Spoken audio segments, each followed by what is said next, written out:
بسم اللہ الرحمن الرحیم الحمد للہ نحمده ونستعینه ونستغفره ونؤمن به ونتوکل علیہ ونعوذ باللہ من شرور انفسنا ومن سیئات اعمالنا من يهده الله فلا مضل له ومن يضلله فلا هادي له ونشهد أن لا إله إلا الله وحده لا شريك له ونشهد أن سيدنا ومولانا محمدا عبده ورسوله صلى الله عليه وعلى آله وأصحابه وبارك وسلم تسليما كثيرا كثيرا.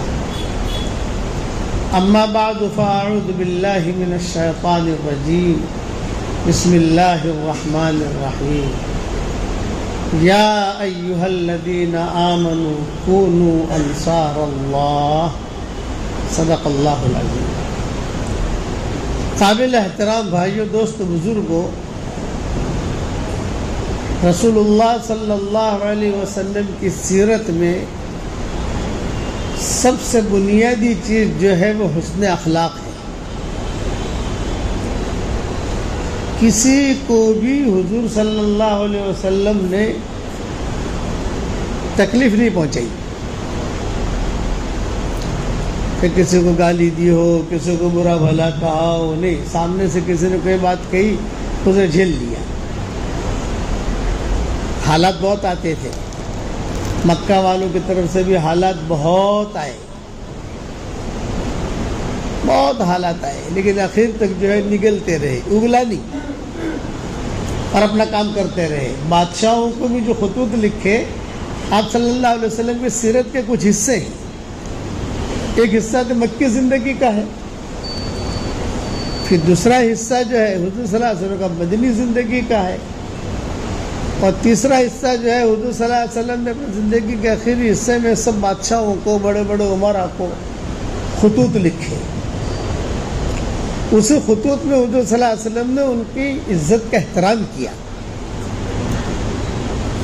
کمزور سے کمزور آدمی ہو، بلکہ آپ نے اعلان کیا، خاص طور سے مسلمانوں کے لیے تو اعلان کیا کہ کعبہ کی عظمت ہے، یہ بیت اللہ کی ایک عظمت ہے.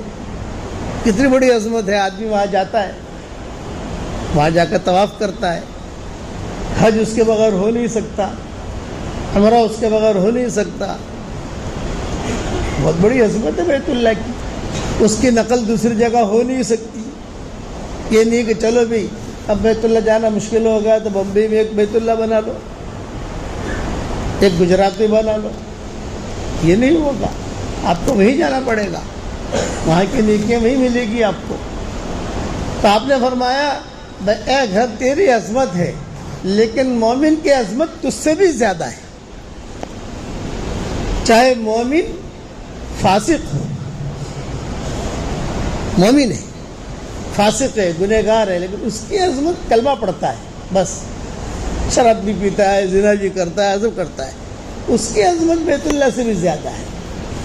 دمہ و مالہ، فرمایا اس کے خون کی بھی عظمت ہے، اس کے مال کی بھی عظمت ہے، اور اس سے بدگمانی بھی مت کرو مومن کے ساتھ. یہ فرمایا حضور نے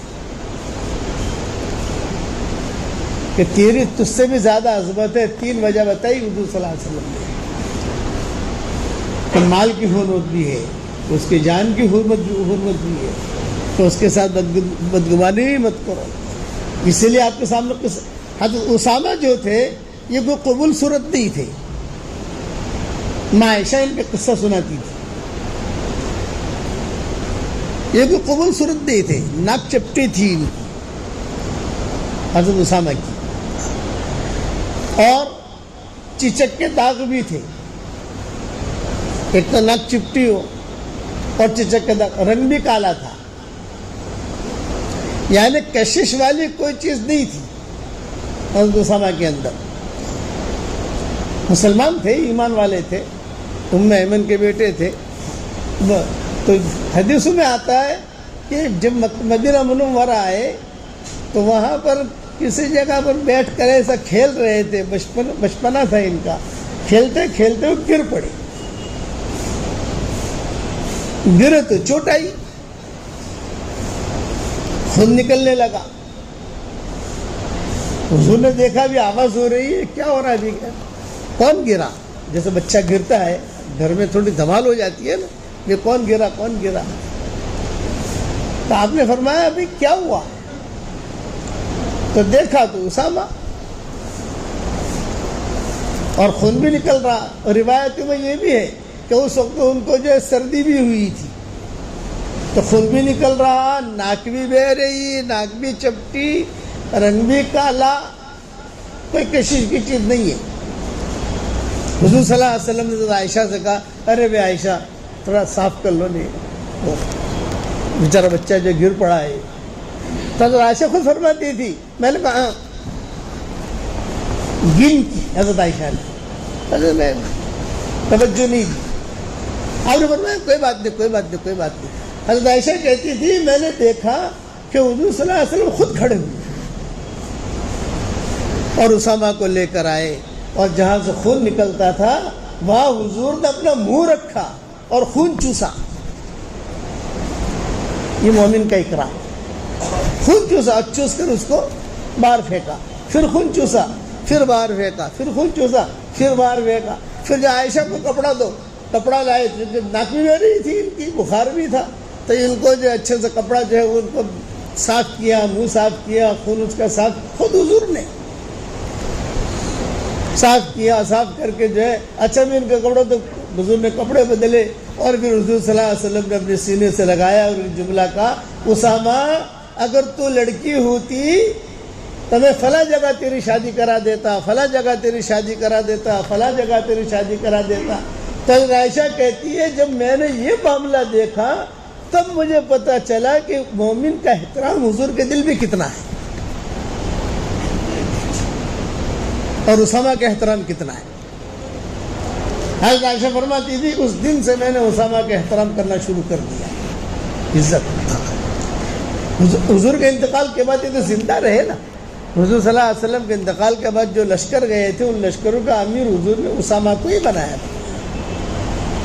جس پر صحابہ کو اشکال ہوا تھا بھی چھوٹے بچے کو ایسے بنا دیا, فرمایا نہیں ہم نے ذمہ داری دی ہے اس کو, یہ تمہارے ذمہ دار ہے, یہ امیر ہے. کافی دنوں تک زندہ رہے حضرت اسامہ. تو کبھی کبھار باندیا کہتی حضرت عائشہ کو اسامہ آ رہے ہیں, گزر رہے ہیں, تو حضرت عائشہ جو ہے احتراماً کھڑی ہو جاتی اپنے کمرے میں. تو باندیا پوچھتی, امی آپ کیوں کھڑی ہو گئی؟ بولے اسامہ کے احترام میں کھڑی ہوئی. پھر یہ قصہ سنا کہ یہ قصہ میرے ساتھ ہوا ہے حضور صلی اللہ علیہ وسلم کا, کہ حضور نے اپنا منہ رکھا اور منہ رکھ کر اسامہ کا خون چوسا اور پھر باہر پھینکا, چوسا باہر پھینکا, کپڑے صاف کیے, منہ صاف کیا, اور پھر فرمایا اگر اسامہ لڑکی ہوتی تو فلاں جگہ شادی کرا دیتا, فلاں جگہ شادی کرا دیتا. عرفات کے میدان میں یمن والوں نے ماں بولی سے تنقید کی تھی اسامہ پر. حضور صلی اللہ علیہ وسلم کے یہ ردیف تھے, حجۃ الوداع میں بھی یہ ردیف تھے, فتح مکہ میں بھی یہ ردیف تھے. ردیف کا مطلب یہ ہوتا ہے حضور نے ان کو اپنے پیچھے بٹھایا تھا اونٹ کے اوپر, تو لوگ کہتے تھے اتنا بڑا نبی, اتنا بڑا نبی, اس کے ساتھ تو جو پرائیویٹ سیکرٹری ہونا چاہیے بڑا ہونا چاہیے. آپ فرماتے تھے نہیں, مومن کافی ہے. یعنی کتابوں میں لکھا حجۃ الوداع میں بھی یہ ردیف تھے اور فتح مکہ میں بھی یہ ردیف تھے حضرت اسامہ. تو حضور صلی اللہ علیہ وسلم جب عرفات میں سورج غروب ہو گیا, صحابہ آئے اور کہا, اس لیے کہ عرفات میں آپ کا حجۃ الوداع تھا, اس میں تو سب لوگ شریک ہو گئے تھے نا, یمن سے, یہاں سے, وہاں سے, جو بھی آئے لوگ. آپ نے اعلان کر دیا تھا کہ ہمارا حج ہے, اب جو بھی ہمارے ساتھ حج کرنا چاہے وہ حج کرے.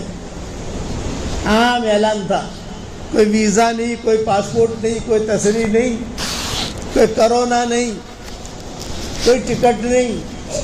آپ نے عام اعلان کر دیا ہم حج میں جا رہے ہیں, سارے کے سارے جو ہے وہ حج میں آ جائے ہمارے ساتھ. ہر آدمی نے اپنی اپنی جماعت بنا لی حج کے موقع, ہر آدمی نے اپنی اپنی جماعت بنا لی. کسی نے اپنے خاندان کی جماعت بنا لی، کسی نے اپنے دوستوں کی جماعت بنا لی، حضور صلی اللہ علیہ وسلم کے ساتھ روانہ ہو گئے۔ تو جب عرفات میں پہنچے، سورج غروب ہوا، صحابہ آئے اور کہا کہ حضرت سورج غروب ہو گیا ہے، مزدلفہ چلے؟ آپ نے فرمایا میرے ردیف کا انتظار ہے، مجھے میرے ساتھ میری اونٹنی پر بیٹھا ہے ایک آدمی، اس کا انتظار ہے۔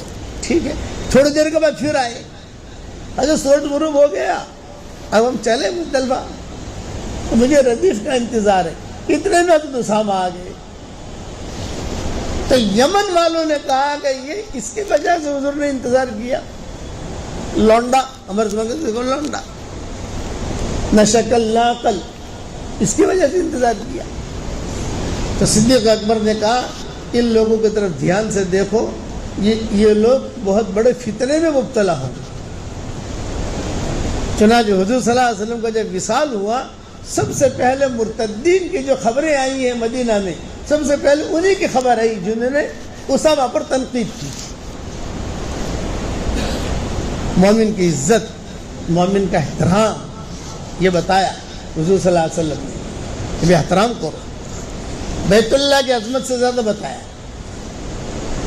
کہ بیت اللہ تو ایک دن اٹھایا جائے گا، لیکن مومن نہیں اٹھایا جائے گا۔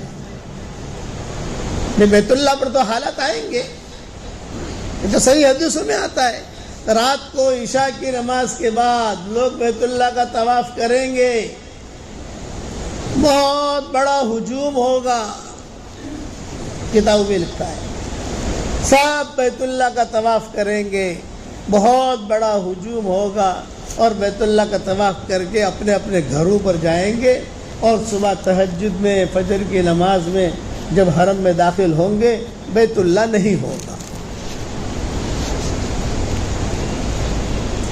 لوگ کھڑے کھڑے باتیں کریں گے، ارے اللہ کا گھر کہاں گیا؟ کوئی کہے گا یہاں تھا، کوئی کہے گا یہاں تھا، نہیں رات کو تو طواف کر کے گئے۔ پھر وہ نشانی میں بیان کریں گے مقام ابراہیم کو، بھی مقام ابراہیم یہ ہے، اس کے سامنے تو بیت اللہ تھا، اس سے ہٹا ہوا تو تھا نہیں۔ ارے ہاں مقام ابراہیم تو یہی ہے، تو بیت اللہ کہاں گیا؟ یہ فرمایا بیت اللہ کو اللہ نے اٹھا لیا۔ بس کیا بیت اللہ کو آسمان پر اٹھا لیا جائے گا؟ اب لوگ طواف کرنا چاہیں گے تو بھی نہیں کریں گے، بیت اللہ ہی اڑ گیا۔ اس لیے کتابوں میں لکھا ہے حج قبل اللہ تحج۔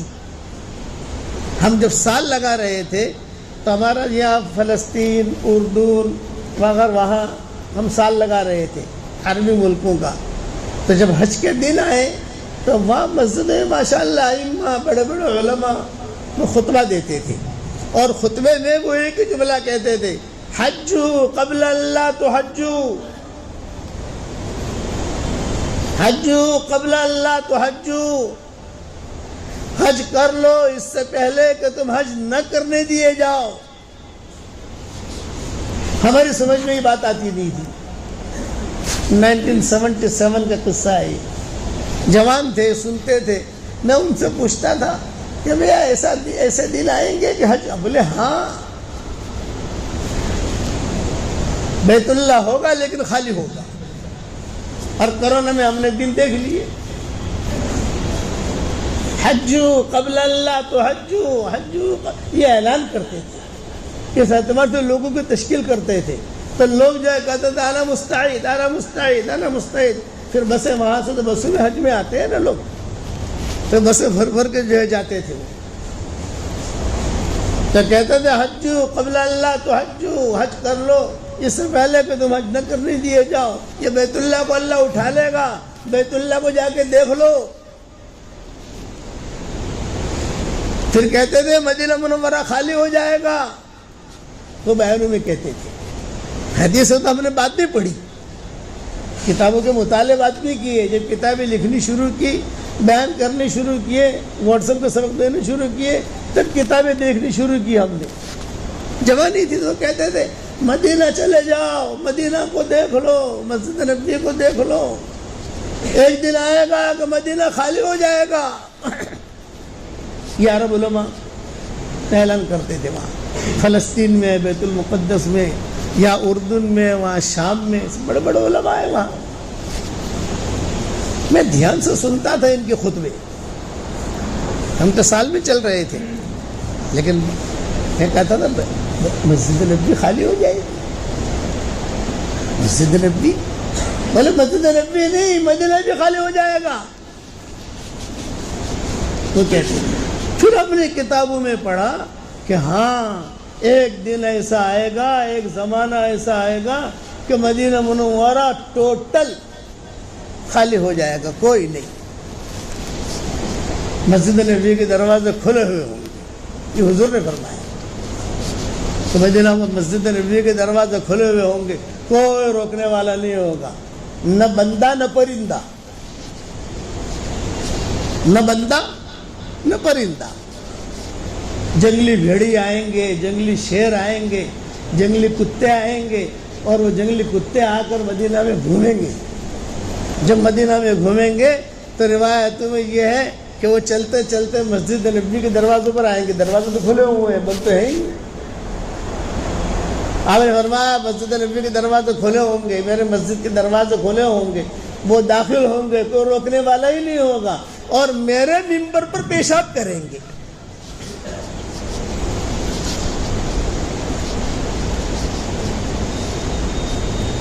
میں نے ایک مرتبہ بیان کیا تو مفتی سعید صاحب نے بیان سنا پورا، مفتی سعید عالم پوری رحمۃ اللہ علیہ. تو بیان کے اندر میں نے پھر حوالہ دیا ایک کتاب کا، ابھی موطا امام مالک میں یہ. اب بیان کر کے فارغ ہو گیا ہمیں. یہ سارا بیان مفتی سعید صاحب کے آخری دن چل رہے تھے، یہاں بمبئی میں تھے، وہ زیر علاج تھے، اور کرونا کے خاص دن تھے وہ. تو گھر میں بیٹھ کر ہم بیان کرتے تھے رمضان میں. مفتی سعید صاحب یہی تھے، علاج ہو رہا تھا ان کا، اور اس کے بعد جو ہے ان کا 15 دن کے بعد یا 20 دن کے بعد انتقال ہو گیا، اللہ ان کی مغفرت کرے. تو پھر وہ جو ہے جب میں بیان کر چکا مسجد نبوی کا، بیت اللہ کا، تو بیت اللہ جب بیت اللہ ہی اٹھا لیا تو طواف کا کیا ہوگا؟ یہ بھی تو ہے نا، میں بیت اللہ ہی اوپر چلا گیا تو طواف کا کیا ہوگا؟ صبح لوگ آئیں گے، اب رات کو قرآن پڑھ کے لیٹیں گے اپنے گھروں پر، اور صبح کیا ہوگا؟ قرآن کھولیں گے تو حروف آسمانوں پر. آج تو قرآن ہم دیکھ سکتے ہیں، غنیمت ہے. قرآن پڑھ بھی سکتے ہیں، غنیمت ہے. جہاں میں بیان کر کے فارغ ہوا تو مفتی سعید صاحب رحمۃ اللہ علیہ، اللہ ان کے قبر کو نور سے منور فرمائے، ان کا مجھے فون آیا اور فرمایا کہ بھائی تمہارا پورا بیان میں نے سنا ہے. وہ علمی آدمی تھے، اس زمانے کے ابن تیمیہ تھے، وہ بہت گہرا علم تھا ان کا. وہ کوئی بھی ان کو کسی چیز پر اٹک جائے تو کوئی جواب نہیں دے سکتا تھا. انہیں لگا آپ نے بیان کیا، میں نے پورا سنا، سب صحیح ہے الحمدللہ، لیکن مجھے ایک اشکال ہے. یہ مفتی صاحب نے کہا مجھے. میں نے کہا بتائیے حضرت، آپ نے موطا امام مالک کا حوالہ کیوں دیا؟ میں نے کہا موطا امام مالک میں نے دیکھا تو حوالہ دیا. ارے بولے اونچی کتابیں وہ بھی ہے، بخاری میں ہے، مسلم میں ہے، فتح الباری میں ہے، وہ حوالہ دیتے. جب حوالہ دینا ہے تو ٹاپ دو. آپ نے موطا امام مالک کا حوالہ کیوں دیا؟ بھائی میں نے کہا بخاری تو آپ کے پاس ہے، میں نے تو بخاری میں مجھے پتہ نہیں تھا. بولے نہیں، انہوں نے کہا یاد رکھنا جب کوئی بات کا حوالہ دو تو ٹاپ اگر ہے تو ٹاپ دو، چھوٹی کتاب کا حوالہ مت دو. یہ مجھے کہا. ہو سکتا ہماری دعا بھی 1 گھنٹے کی ہوئی تھی، 15 شعبان تھی یہاں. تو مفتی صاحب نے کہا کہ آپ کی پوری دعا میں نے سنی، دعا کے اندر 2 باتیں بڑھا دو. یہ مجھے کہا انہوں نے. میں نے کہا کیا بڑھاؤں؟ بولے کہ اللہ کورونا سے تو ہماری حفاظت فرما، اور دوسرا یہاں کا جو چودھری ہے اس سے حفاظت فرما. میں نے کہا چودھری کے بارے میں کیسے کہوں یار؟ ہمارے یہاں کا چودھری ہوتا ہے نا، کالا چودھری، گورا چودھری، کہ یہاں کا. میں نے کہا یہ میں دعا نہیں کرتا، کرونا سے کروں گا، چودھری کی دعا تم کر لینا. میرے سارا آدمی سنتا ہے. اس لیے یہ بات یاد رکھنا، مومن کی عزت ہے. آج مسلمانوں پر جو نامناسب حالات آ رہے ہیں، کیوں آ رہے بتاؤ؟ کہ کئی مسلمان اچھے حالات میں نہیں ہیں. ہم سب کو نماز کی بد دعا لگ رہی ہے. حدیث شریف میں آتا ہے آدمی اگر اچھے طریقے سے نماز پڑھتا ہے تو یہ نماز دعا کرتی ہے کہ اللہ اس کو تو آباد کر, اس کو تو چمکا دے, اس کو عزت دے. اور اگر نماز اچھے طریقے سے نہیں پڑھتا تو یہی نماز بد دعا دیتی ہے اس کو کہ اللہ تو اسے ہلاک کر, اسے اجاڑ. تو نمازوں کی بد دعائیں ہمیں مل رہی ہیں. یہ رب طالل للقرآن والقرآن یلعنہ, قرآن ڈھنگ سے نہیں پڑھتے, قرآن کی بد دعائیں مل رہی ہیں, نماز کی بد دعائیں مل رہی ہیں. آج ہماری نمازوں کا کیا حال ہے؟ ایک تو پڑھتے ہی, اور اگر پڑھے تو کیسے پڑھتے ہیں. اسی لیے حضور صلی اللہ علیہ وسلم نے آخری وصیت میں نماز کا کہا, الصلاۃ الصلاۃ الصلاۃ الصلاۃ.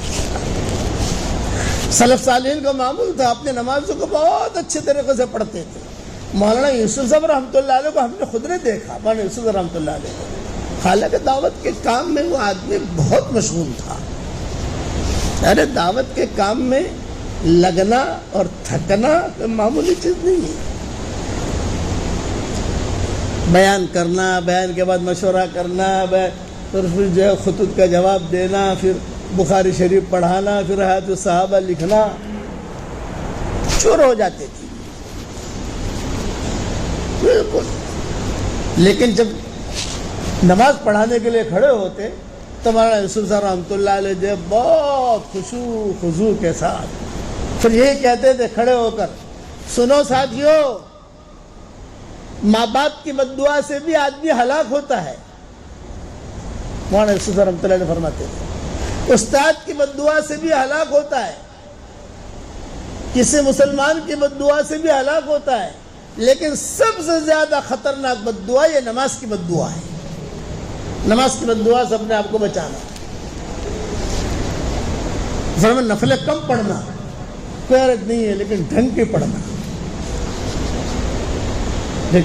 حضرت جی مولانا یوسف رحمۃ اللہ علیہ اس کا بہت اہتمام کرتے تھے, بہت نمازوں کا اپنے بیانوں میں اسے کھولتے تھے. نمازوں کی حدیث ہے تو الحمدللہ چل رہی ہے.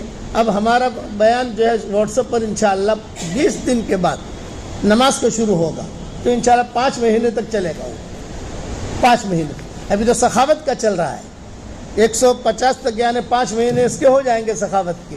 انشاءاللہ اب شروع ہوگا نماز کا. ہم نے کہا بھی نماز کا بیان شروع کرو, وہ چلے گا انشاءاللہ 5 مہینے تک. کوئی دھیان سے سننا تو نماز کی عظمت دل میں آئی. آج مائیں اپنے بچوں کو رات کو سلاتی ہیں, کیا کہتی ہے, بیٹا سو جاؤ, جلدی اٹھنا ہے, صبح اسکول جانا ہے. اسکول کا نام لے کر کیوں جگاتی ہیں مائیں؟ یہ کیوں نہیں کہتی کہ جلدی سو جاؤ, فجر کی نماز میں جانا ہے؟ اگر ہماری عورتیں, ہماری بچیاں, ہماری بیٹیاں, ہماری بیویاں بچوں کو اسکول کے نام سے جگاتی ہے, نماز کے نام سے نہیں جگاتی, سمجھ لو کہ ہمارے گھر میں دنیا آ رہی ہے, دین نہیں آ رہا. اس لیے نماز کے سلف صالحین یہ دعا مانگتے تھے کہ اللہ نماز کی دعا تو ہمیں عطا فرما, اور نماز کی بد دعاؤں سے تو ہماری حفاظت فرما.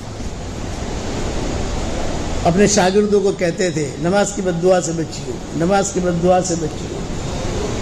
اور صحیح حدیث ہیں, مسند ابو داؤد میں یہ حدیث ہے کہ اچھے طریقے سے نماز پڑھو تو یہ نماز دعا دیتی ہے.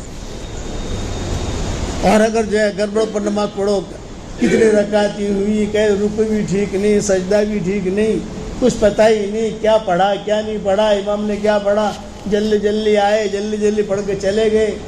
اسی لیے اقبال کہا کرتے تھے مجھے ڈر ہے کہیں تیرے سجدے تجھے کافر نہ کر دے اقبال. مجھے ڈر ہے کہیں تیرے سجدے تجھے کافر نہ کر دے اقبال. جھکتا کہیں اور ہے, سوچتا کہیں اور ہے. میں جھکتا کہیں اور ہے, سوچتا کہیں اور ہے. اہم چیز قرآن میں سب سے زیادہ نماز کو کہا گیا, نماز نماز نماز نماز نماز نماز. آسمان پر بل بلا کر ہدیہ دیا لو, ہر سارے احکامات جو ہے زمین پر اتارے, لیکن نماز کے لیے باقاعدہ سفر کروایا. سفر کرو. ہر امت کو نماز ملی ہے اور آپ نے فرمایا میری آنکھوں کی ٹھنڈک نماز میں. بس قرۃ عینی فی الصلاۃ، نماز میں. آپ مائیں کہتی تھی کہ آپ صلی اللہ علیہ وسلم ایسے دھیان سے نماز پڑھتے تھے کہ پاؤں پر ورم آ جاتا تھا.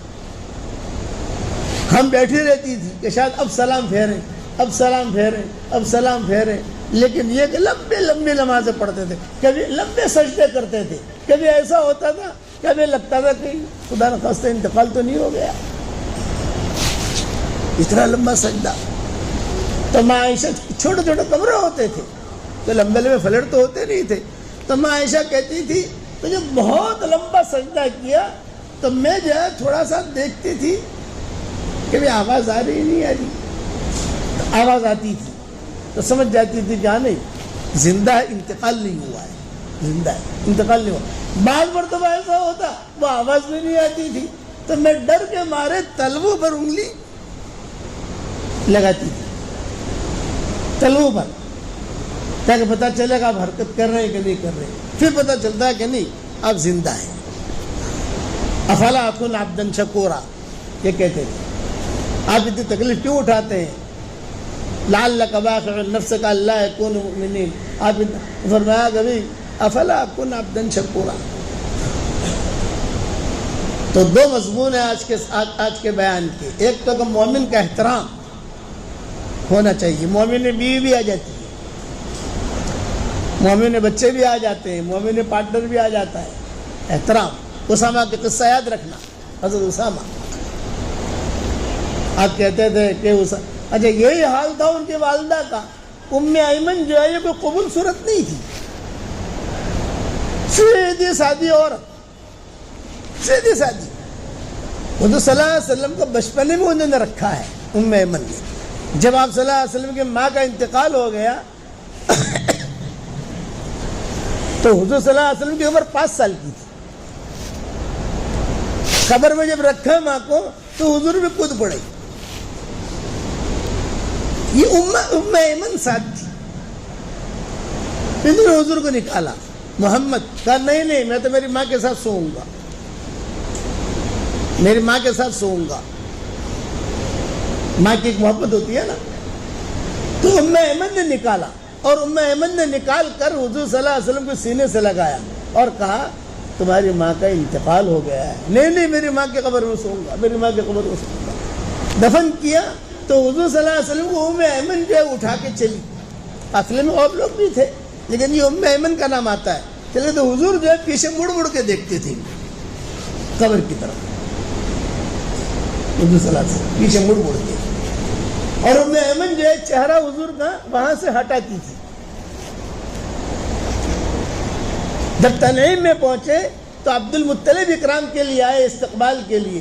تو عبد المطلب کو معلوم نہیں تھا کہ آمنہ کا انتقال ہو گیا ہے. تو عبد المطلب نے کہا کہ ام ایمن نے کیوں اٹھایا ہے اس کو، آمنہ کہاں ہے؟ ام ایمن اور آمنہ میں فرق ہے، اس نے کیوں اٹھایا ہے؟ تو لوگوں نے کہا کہ آمنہ کا انتقال ہو گیا ہے.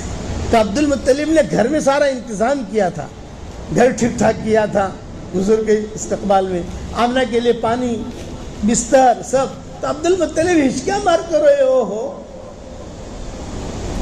کون سنبھالے گا اس کو؟ اس وقت عبد المطلب نے فیصلہ کیا کہ اب ام ایمن عورتوں کے اندر ان کو سنبھالے گی. تو حضور کہتے تھے مجھے اس ام ایمن کی وجہ سے ماں کا پیار ملتا ہے. لوگ ہنستے تھے کبھی کبھی، تو آپ فرماتے تھے بھی کیوں ہنس رہے ہو؟ کہتے تھے ام ایمن کو بولنا نہیں آتا، سلام کرنا نہیں آتا. ام ایمن جو زبان میں لکنت تھی تو کہتی تھی، یعنی آتی تھی سلام کرتی تھی. حضور کہتے تھے ماں سلام مت کرو، سلام مت کرو، وعلیکم السلام، وعلیکم السلام. حضور پہلے جواب دے دیتے تھے، زبان میں لکنت تھی ان کی. تو کہنا چاہتی تھی سلام اللہ علیکم، نہیں کہہ پاتی تھی تو کہتی تھی سلام لا علیکم. تو حضور کہتے تھے یہ تو بد دعا ہے، وعلیکم السلام، وعلیکم السلام. تو صحابہ ہنستے تھے. آپ نے فرمایا ہنسو مت، یہ عورت اتنی اونچی ہے کہ جنت میں چلتے پھرتے میں نے اس کو دیکھا ہے.